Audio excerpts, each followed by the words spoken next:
resolve the United States federal government ought to pay reparations to African Americans.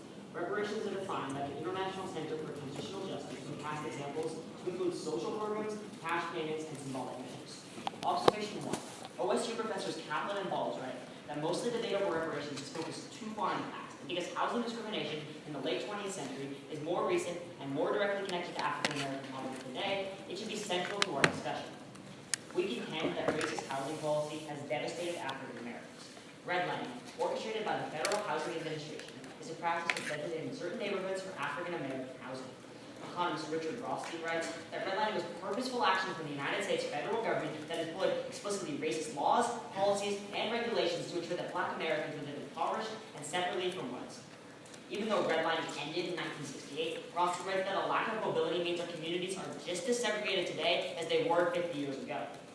According to David Leonard of the New York Times in 2015, among white and Black families with similar incomes, white families are much more likely to live in good neighborhoods, with high-quality schools, daycare options, parks, playgrounds, and transportation options. This led to 4 injustices that can be alleviated through reparations.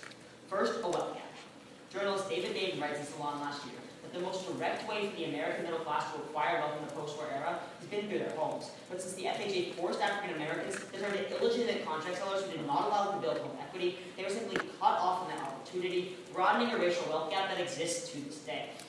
Coates of the Atlantic explains, today, white households are worth up to 20 times the amount as Black households. Reparations can help in 2 ways.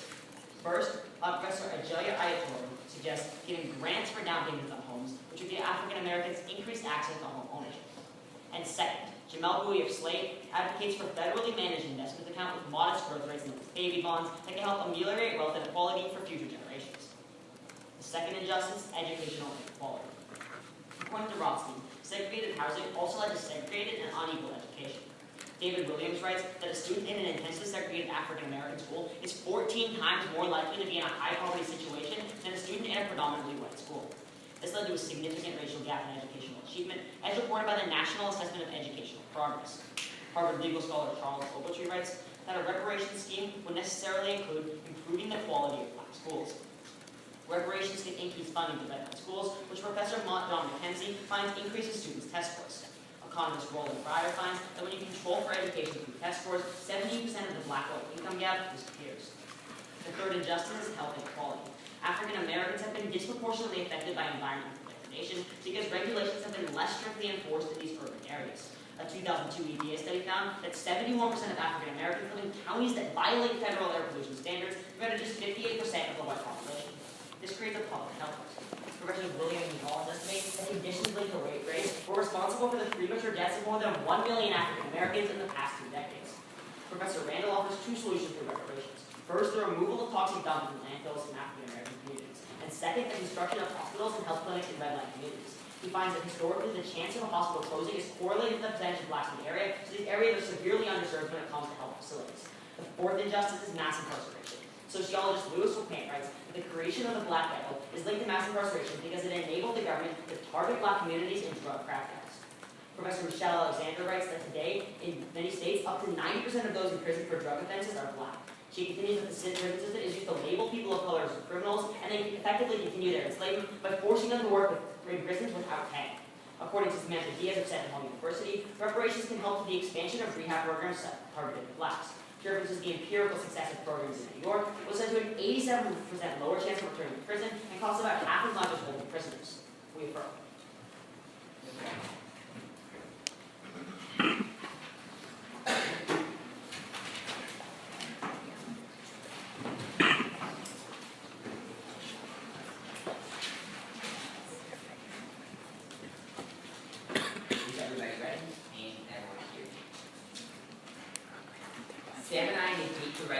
Intention 1 is constructive discourse. Reparations would warp the current public discourse on race, transforming existing dialogue on the nature of race and its impact on society into a battle of defensiveness. The subtly racist mainstream media will sensationalize and exaggerate the racist fringe of this opposition, implicitly legitimizing their views. As Kirsten Savali of The Root notes, if institutionalized racism is the poison, the mainstream media is the needle that pushes it deeply into the veins of society. For example, media would publicize and harp on stories of reparation recipients misusing the money, broadcasting misconceptions about recipients. Already, Jacqueline Bacon Affair notes that mainstream media slants coverage against reparations supporters and other racial activists, which is a problem because one of University of Amsterdam's student that media is one of the principal shapers of public perceptions of race. That's why prominent African-American scholar Walter Williams of GMU says, I cannot think of a better fortification for racism than reparations to African-Americans.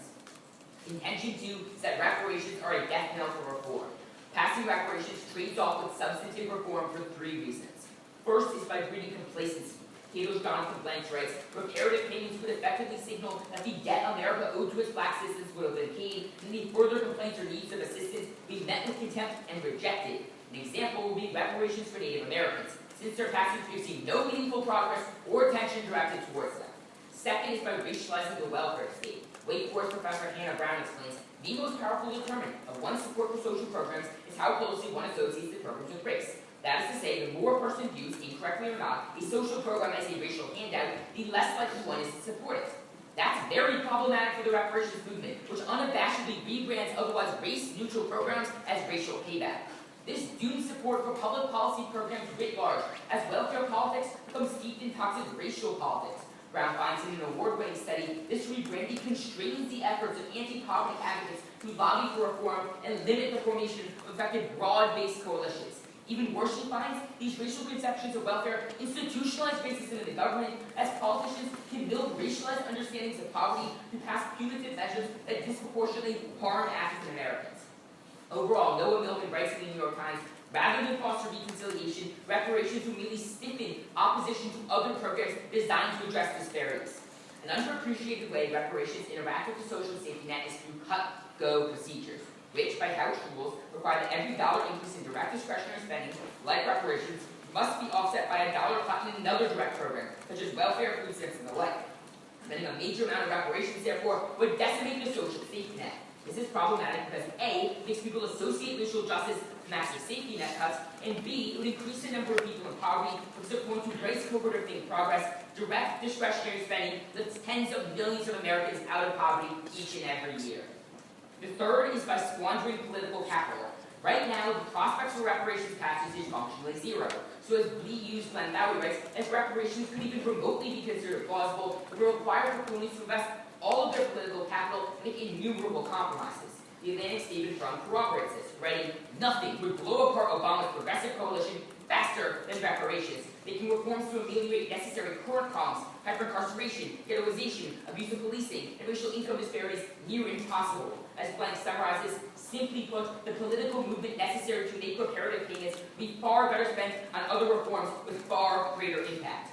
The NAACP itself put it best, writing, our position is a flat opposition on both philosophical and strategic grounds to an illogical, diversionary, and paltry way out for guilt-ridden whites anxious to avoid the decisions they must make. They continue, the debate about reparations takes away from larger, more urgent debates. For all these reasons, we are very proud to indicate.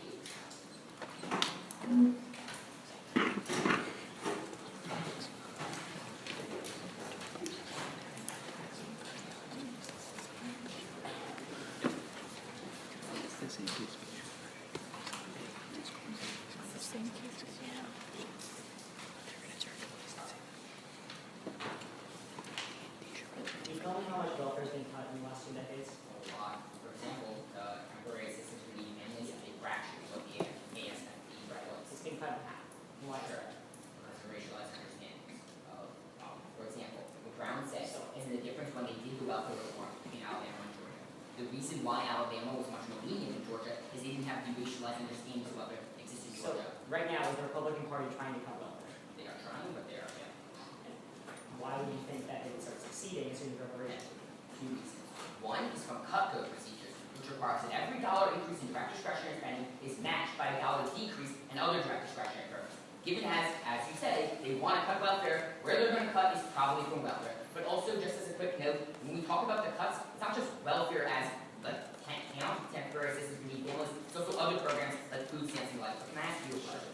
When you talk specifically in sub-point 4 about mass incarceration, the reparations about like creating rehabilitation programs and creating like leniency in the mass incarceration system, that apply only to African Americans. So the rehab programs would go targeted at African Americans. Yes. So what essentially you do is you create separate criminal justice system for whites and African Americans, where a white person commits a crime, they go to It's not separate criminal justice. rehabilitation. No. The rehabilitation program happens after they're incarcerated. So it's a black-only rehabilitation program? Yeah. No. It's to say that because the policy is racialized in the first place, because the problem of our criminal justice system is used to label blacks as criminals, we need to address that by doing a Sarah's racist gonna explain program. why that's a terrible idea to create a separate system, separate punishment for different races. No, actually, On your second condition, are you saying all racialized policies are bad? I'm saying, well, one that's in reparations are unique, that's what I'm saying. Okay, why are they different than other racialized The policies? media hates it more than anything else, that's what Bacon says. You're like all your part of the media are saying the media hates racialized policies. And Why are Bacon reparations says reparations specifically are hated by media doesn't like reparations, but they also don't like other racialized policies. Okay, so Which of your warrants are media- specific to reparations? So media wants to hate reparations uniquely, but second, a lot of racialized politics might not be a good idea either. Can I ask you like a third one? Sure. You talk about how we should move like African Americans who live in these environmentally poor areas, right? That's like in our actually the first warrant. The second one is just they're in hospitals and we're moving to Okay, but specifically the first one about Okay, the hospitals. first one, sure. You That's see, not- 77% of African Americans live there, 71. and 58% are white people. Yeah. So say move to 71%, ignore the 58% of the white people who live in these What we're bad areas. saying that African Americans are overrepresented in bad areas with terrible environmental waste dumps, and that's because of redlining. We're saying But the you see- response to redlining is by removing the waste dumps from the You see African 71% of African Americans exist in these environmentally hazardous areas. Yeah. You see 58% of white people. Your thing says trust the 71% and ignore the 51%. No, our right? thing says equalize it at least. Like we can't just say like we're going to get rid of all environmental But you degradation. That exists in your most policy communities. We're only saying that addresses it disproportionately affects African Americans. We want to at least get African Americans down to 58% that white people are. 58% is acceptable. No, but we can't solve it.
First on their argument about this, the impact here is, the way here is the problem is that Crayon says that the media eventually, over time, actually turns legal, right? So when you pass a policy, the media may initially have significant backlash, but over time they actually become more liberal than they were initially. You're going to be turning this argument that the media is good in the long term. The second thing is that their media are making some reparations specific. They just say that like all race policy versus the media, they don't provide specific reparations. The next thing is that we're actually going to be decreasing the racism of the media. Because race writer Tim Wise writes, when people see blacks overrepresented in poverty, they turn to racist explanations in order to rationalize that situation. However, if we decrease inequality through reparations, those racist views will be de-rationalized. We're going to de-rationalize the racist views of the media. But we do this for a second reason. That's because reparations promote racial discourse, which also helps reduce racism. Eric Yamamoto explains that reparations contribute to race consciousness, which is necessary for addressing the question of power and structural change. Tim Wise explains that when whites are forced to think consciously about racism as a subject, they operate in a less biased manner. And he cites a study in which a white leader's tendency to convict black defendants at higher rates disappeared when they were reminded about the issue of racism. This is important for two reasons. The first one is that the media is actually going to, because of this race consciousness, they're going to be less racist. But the second thing is that even if the media is racist, and even if the media is spewing racist views, just talking about race, whether that's positive or negative, still promotes that discourse, that still decreases racism and points out implicit biases, whether it's positive or negative. The next reason we're going to change the media is because John Shock the same with Poe says that reparations provides a new perspective on race, which can give us a chance of solving the issues we want. Right? Reparations change the spectrum, they change the perspective that the media puts on race. Then the next thing they talk about is decreasing reform in the second place. Right? The problem here is that according to a study by PhD Franklin Gillian in 2006, talking about solutions to race-related issues increases support for future policy by 7%. So the reparations that we outline are talking about solutions to problems. That's going to increase support for future policy by 7%. The next thing they talk about is racializing welfare, right? A couple problems here. First of all, welfare is colorblind, so cutting it doesn't actually decrease inequality, right? Tim Wise writes that it's impossible to solve a problem if the source of that problem is ignored. So programs that ignore race cannot close racial gaps. And inequality is going to be the most important issue because inequality is one of the root causes of discrimination in where they live, right? So the poor people are going to live in poor neighborhoods, which means that then they can be subjugated to federal government oppression even easier, so that just leads to more oppression. You're not solving for inequality, you're not solving the real issues, so you prefer our case over welfare. But then, Tim Wise says when you're explicitly talking about race and policy, that's going to decrease the backlash. So the welfare is something they read is about like having a race-based policy that doesn't talk about race. But reparations inherently talk about race, which decreases that backlash. The extent to the welfare product that they talk about doesn't actually happen to a much smaller impact. Then they say this like cut and go thing, like a $1 increase in cost means like a $1 decrease in cuts elsewhere. The problem is that the cost of inequality is actually more than the cost of reparations. A 2014 USC study says that racial inequality costs the US GDP $2.1 trillion annually, or 14%. So by closing the racial gaps, we're going to actually increase the budget of the federal government. And the other thing is that Bowie evaluates the cost of baby bonds programs, so you can back wealth inequality, but only $60 billion a year, which is much less than the number they're advocating for, and the impact here is very small, even if you can buy. Finally, move on to political capital. A couple problems. First, in the 1960s, there were a series of reforms that were built upon each other. The Civil Rights Act did not take up enough political capital to stop the Voting Rights Act, and then the Fair Housing Act. What happens when the government admits to one admittance of wrongdoing is that snowballs into more admittance over time. Talking about one issue of race and solving that issue, according to Gilliam, again, leads to 7% increase in support for future policies. There's a snowball effect here that argument is actually true. But the second thing is that political capital is short-term, even if you do buy it, because it generates over time, and political capital will be reset in the next president, right? This is a short-term impact. Basically, what they're saying in this entire complicity argument is that if you do one policy, then there's going to be less policy in the future. But the problem is that there's actually going to be more policies according to Gilliam, and the reparations that we outline in the case are a great policy that solve the real issues. So if the complacency leads to a decrease in policies that would just deal with poverty but not inequality, you're still affirming the resolution because inequality and racial bias are more important than the welfare program that they talk about. So for all these reasons, you're affirming.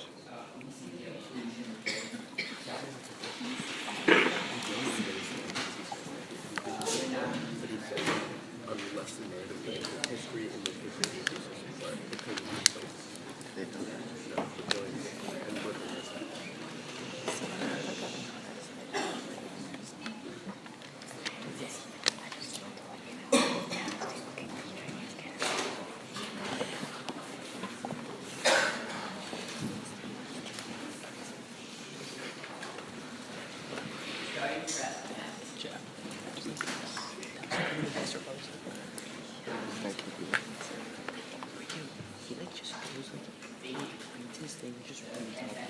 There's no like transition, like, it just goes right into it.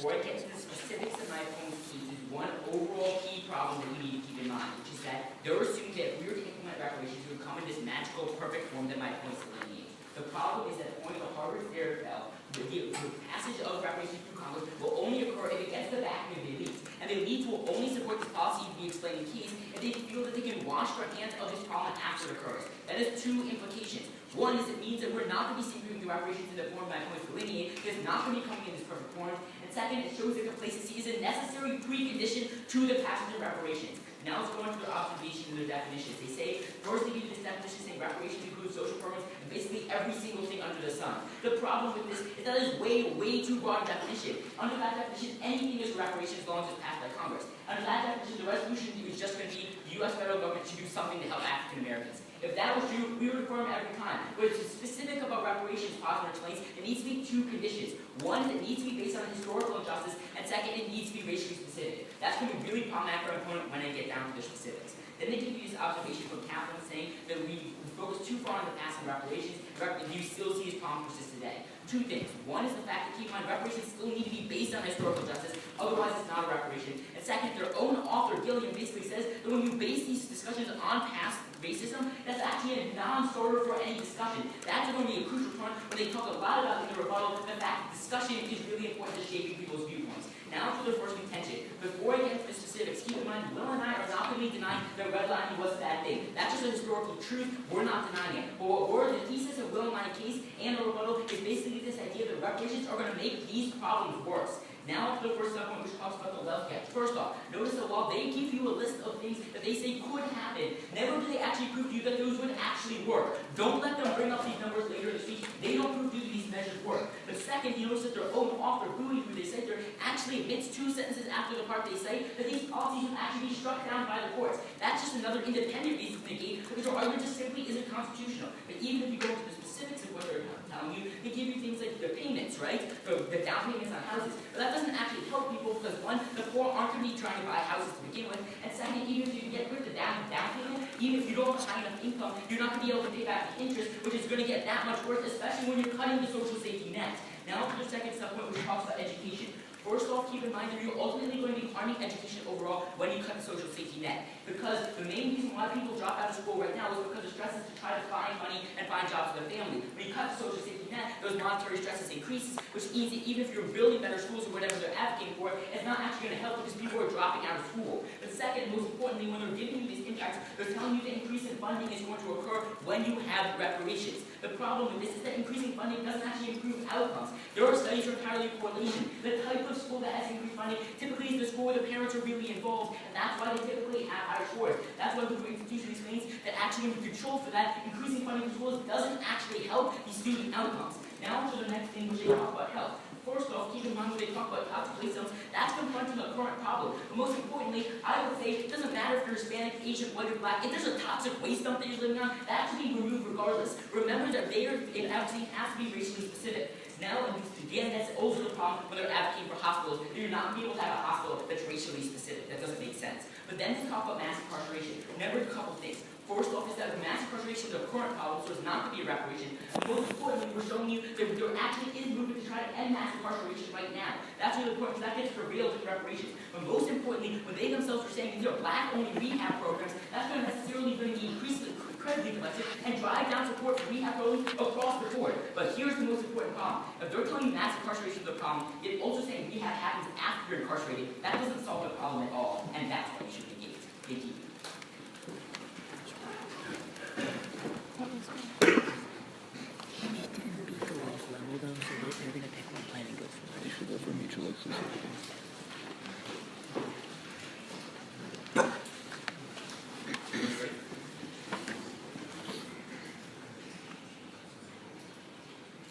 So in response to Bowie, you say that it's unconstitutional.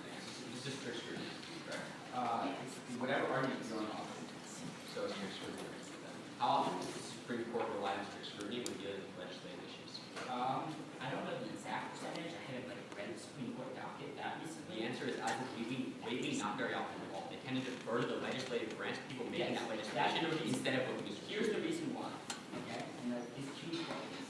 It's because one, that strict scrutiny is typically applied when the issue is about race. Right? They haven't confronted that many companies. For example, in the recent case, right, UT Texas v. Austin, UT Texas v. Fisher, right, they sent that back down to the lower courts. There's racial issues where they're typically using strict scrutiny. But most importantly, you're not just trying to believe me here. We're believing your own author who says it's likely to get struck down by the courts. Our own author says that it hasn't been under strict scrutiny, but we have another author who says that strict scrutiny isn't used, so it doesn't matter. But yes, I have a question. Okay. I'd like to ask you about one of the things you mentioned, which is about discourse. Okay? You respond to this by saying the media turns liberal. So my question is twofold. First, when is an outlet like Fox News become liberal, like the time frame there? And second, do liberal outlets necessarily treat racial issues well? Okay, so first of all, on the question of Fox News, right? Racism is a spectrum, and there are a bunch of different media sources, right? So what happens when Fox News puts out a bunch of racist comments, right? Everyone in the middle sees that and gets dissuaded. They then move to the left. So like eventually Fox News. Yes, so the fact that Fox News viewers, after watching conservative outlets like Fox News or any like other conservative outlets, become more liberal after like reading Breitbart. So the people on the very far right, the super racist who you're talking about In general, people who read conservative outlets become more liberal. people who see those conservative outlets then disassociate themselves with that view because they don't believe in it. They recognize those implicit biases. So what your argument is that people who read and see conservative outlets become more liberal. Is that what you're saying? That exposure to race, the issues of race, leads to a decrease in racism. That's the So- Tim Wise study that we sent. So Tim Wise, and you construe, we're familiar with the Tim Wise analysis. You construe that to say that basically any talking about race is necessarily a good thing. If someone's being really racist, right, and promulgating fake views, does that help the conversation on race? So imagine an individual hearing it, right? An individual hears someone super racist and they realize that those biases exist. They then reevaluate how they perceive those biases and realize they don't want to be associated with those people. Here's the They problem then with what you're saying. You're assuming that all these outlets are going to be really obviously racist. That's not how they couch their language. It doesn't matter as long as you're talking about the issues that Not decrease. if they're denying what is true, if they're saying things that are patently implicitly racist. Because remember that the warrant comes from the fact that people become aware of these biases. But if you're not being explicit, if the outlets are not being explicitly racist in that way, you're not becoming aware of the biases. That you're playing up those biases. First of all, it's impossible to talk about a completely race-based policy in a way that doesn't deal with race. But second of all, even if the media isn't talking specifically about race, other people are that discourse that exists. But they're just supposed to shape the biases. We'll get to that.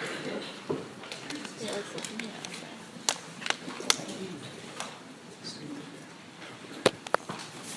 We should get you other cool songs.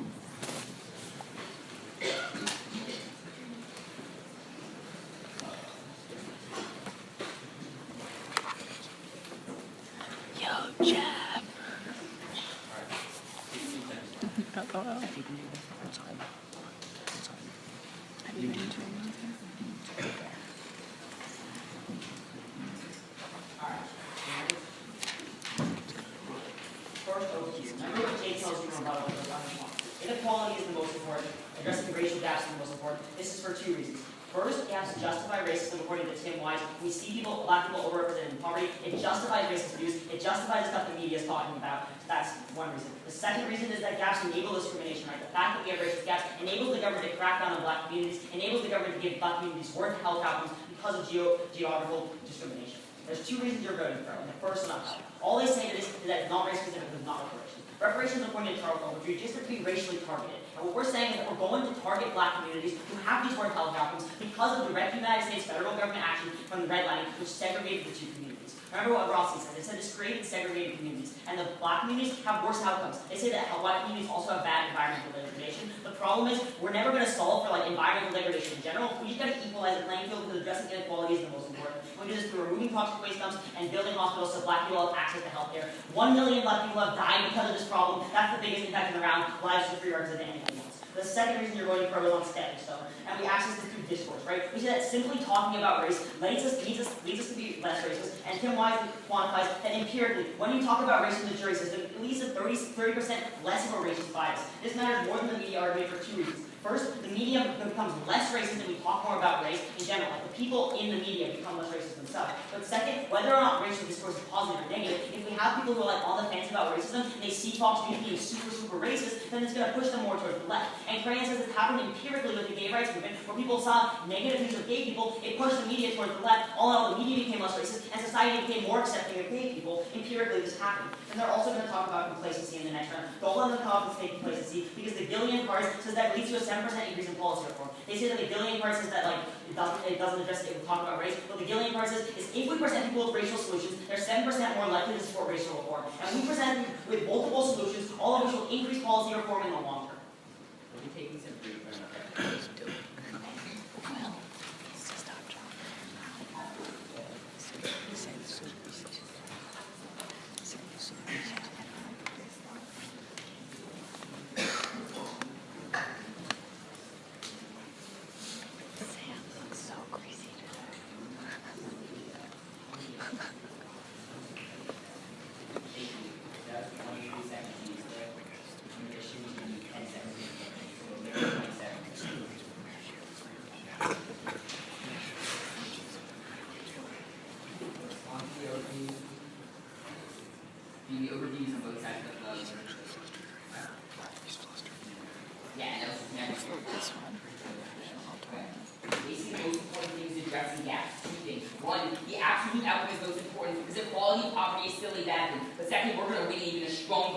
inequality than they do. But second, I ask you to box undergo the Bell analysis that they drop that says the only way reparations get passed is if they're interested in elite, which means they do not get to fiat picking any plan that they want. They need to prove that it's probable, and that's not the way it's going to get implemented. Then go to the voter issue of discourse. They see the media gets more liberal over time in a very long time period. What matters most important is first impressions, and that's what they contend are going to be deeply negative. Then the media just rises down the road evidence. We have a productive discourse in race. The discourse that surrounds reparations and its inherent blame that it faces is inherently non-productive, it perceptually misconceptions, and it makes it worse. Then they say the government needs to challenge the perspective. The government lacks the means to challenge media narratives because the government can get information to people except through the media. Finally, get this jury study. That's contingent on the fact that they have a productive discussion, not the way reparations occur. The most important way you go to the neg is on stifling reform. The first thing is complacency. The media is dealing with evidence that 7% reduction in racism. In the conclusion, it says talking about racism and assigning blame makes a policy non-starter, which leads to complacency, just what happened with Native Americans. But second, we talk about welfare cuts. They say welfare isn't like good, cutting these bags doesn't make inequality. The problem is, when you cut welfare, the poor fall through the holes in the safety net, and that harms African Americans an incredible amount. And on cut though, they said you're going to decreasing inequality, increasing the budget. That assumes that they decrease inequality globally. That allows us to lead to the tens of millions of people going into poverty from the safety net because of cut-go policies. But then, on political capital, they say this Civil Rights Act, the Voting Rights Act, but that's an assigned blame. It wasn't negative in the way reparations are. Then they say it regenerates with the next president. The problem is the next president is likely to be reactionary conservative, like the Nixon Southern strategy. We outlay, there's real reform to fix the problems. Systemic, the system becomes impossible. They may put on a band-aid, but the real system becomes impossible to implement. Finally, we talk about the health system, but giving a separate health system to African Americans isn't fixing the problem. It's not fixing the address problems writ large. If you actually want to reform the health system, that becomes significantly more impossible by draining the political capital and creating complacency and racializing the welfare state.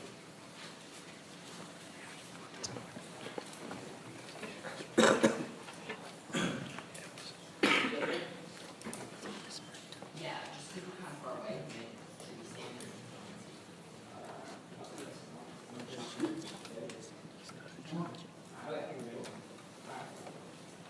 So we're talking about what we ought to do. Why does Bell matter? Okay, because Bell matter, what the resolution ought means, right? Is whether it's good. We have to look at what is the most probable way to why. We're advocating make it divorced from reality, right? If we're advocating for something, why do we show it's probable? Like, You the know, government might not do it, but they should. They ought to. The resolution does not say, the resolution is not saying you're going to choose advocacy. This is important. Just as the reparations are going to pass, there's no indication that the bill reparations are going to pass says resolve, the waiver gets to choose what the reparations I will understand. look But like. if we had like a resolution that said like, resolve burritos are good, you can't just say like, oh well, because burritos are most likely in this form and these burritos are bad. Like there's some If point I of say burritos are bad because no burritos are salsa and I hate salsa, I can definitely say that. no, that's like all burritos are bad because like some burritos have salsa or most burritos have salsa. And we're allowed to advocate for a certain type of burritos. Yeah, So the way to ground debate in reality is what reparations actually are. Not what you want the reparations to look like, what they actually are. And historically, this is the most probable way. It's not, you don't get to wave a magic wand and say, this is how I want reparations to be. That's a called a slant. reparations ought to be. Would you like a question? Yeah, I would like a question. So I want to ask you about something that your time is the least welfare, cutting welfare, correct me if this is an incorrect characterization here. Cutting welfare doesn't really matter because it doesn't address inequality because everyone's lower off. It matters less. It matters less than So is equality and poverty better than inequality but everyone's better off? No. So what we're saying is that like inequality between races is worse than inequality between economic races. Inequality between races allows discrimination. Because when you cut the social safety net, the poor fall through the holes. Is when you say that's okay because everyone's falling through the holes equally. No. Is inequality and poverty preferable to inequality? That's Sure, it doesn't enable discrimination. I mean, so you're saying if I probably argue that. I don't everyone is think poor, we also give you like reasons on welfare saying that it's non-unique, like happens with every policy. Two reasons for that. I understand what you're saying, but I want to know is an explanation as to why correct me if you believe the statement, that it is better to have everyone be worse off but equal than to have some people that everyone's better off and have a really small gap. There's two reasons that we gave at the top of the summary, and you don't respond to either. The first one is that racial gaps justify racism in the first place, right? Because that's the inequality that rationalizes those racist views. And the second reason is that gaps allow for government discrimination, right? A lot of what we talk about in the case of inequality and where people live is what allows for the mass incarceration, is what allows for health What I want to inequality. know is if I'm an individual, right? What matters to me is what my absolute state is, right? No. It doesn't matter to me what Because if you're discriminated against poor, that's worse for you as an individual. And things are relative. Prices are relative, and we look to like relative deprivation. People live a worse life if they're comparing this all the time. People who are above them, people are continually subjugating them to discriminate against them. Alright, we do have 60.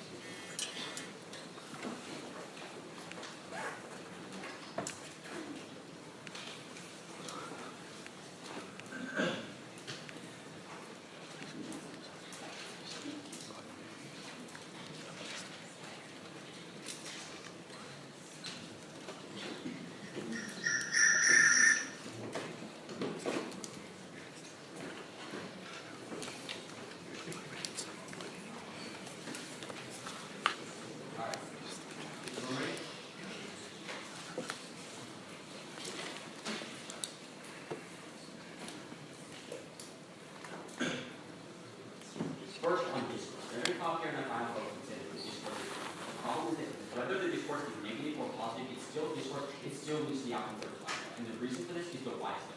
White study said he takes juries and he talks about race and he sees that the 30% increase in convicting black defendants over white defendants completely goes away. It doesn't matter whether you're talking about positive race issues or negative race issues. Talking about race forces those people to be conscious of the issue, which decreases implicit bias. So even if they lose their entire media argument, we're still decreasing implicit bias because it doesn't matter if it's positive or negative. But on their media argument, on the discourse, they said, Frank, who says that over time the media actually becomes less racist. They're just like, oh, it just matters in the short term. You have to look to the long-term impacts. And in the long term, the media will be less racist than they are now. That goes unrefuted. They basically did that in summary by saying, oh, look, we got to look short term. Long term is the most important. The other thing on discourse is the Gillian part, right? It's saying like talking now. What Gillian says is that talking about solutions to race-based problems lead to a 7% increase in support for those solutions and for future solutions. That 7% increase in support completely negates anything they have on complacency and means that that reparations are going to lead to more change in the future.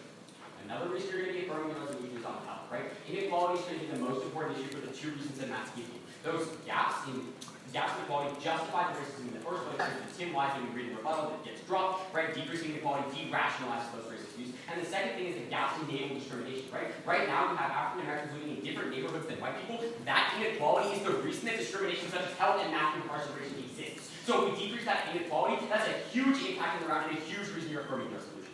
The other thing Whitman's going to say in their final focus is probably that we have to look at the most probabilistic thing. First of all, that's not true. This is a debate about plot, what the government should do. But second of all, even if they bind us to the most probable outcome of reparations, it doesn't matter because we're still decreasing inequality, still talking about implicit biases. These are the most important and most long-term issues in the round, and at the end of the day, that's why you're affirming the resolution.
a lot of back and forth whether we should look at inequality or absolute conditions first. Will and I give you the warrant that to an individual what matters is your absolute condition. However, we will still win under their inequality framework. Now, a couple key things to keep in mind. One, I think Will already told you the box, so I guess triangle it this time, which is Bell, which tells you very explicitly that what happens is that reparations will only pass if it's in the interest of the elites. They don't get to choose the exact form of thing. The point where the elites will only pass reparations if they can feel they can wash their hands afterwards. Complacency is a necessary precondition. But second, remember that even if you look through the inequality framework, notice that in the summary and final focus, never do they extend any piece of analysis that actually says that inequality will decrease afterwards. They just say we should focus on it, and never do they extend that inequality will actually decrease if you reform. Now let's clear up some of the issues on this idea of discourse. Basic discourse improves no matter what you're saying, and they say that's because of this jury study. But keep in mind, the large jury study, what they were telling the juries was positive discourse. What we're saying is that when you have negative discourse, that is going to play up people's racial biases, that's going to make it worse. Then they say that over the long term is what really matters, but as Will points out, it's the short term, your initial impressions, which shape your views of the issue. That's why that matters more. But here's the main place you should catch a negative out, which is off of trade-offs, because this brings both absolute conditions and relative conditions.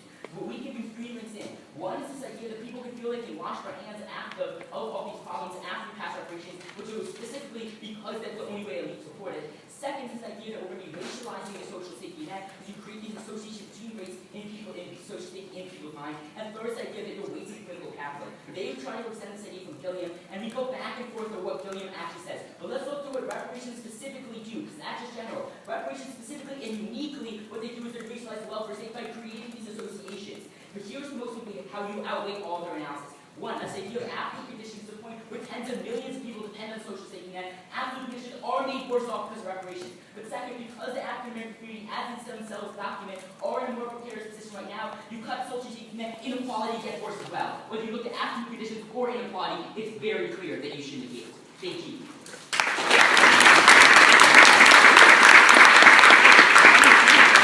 They should have addressed social safety net. They shouldn't have, but they will. They shouldn't have, but they will. Just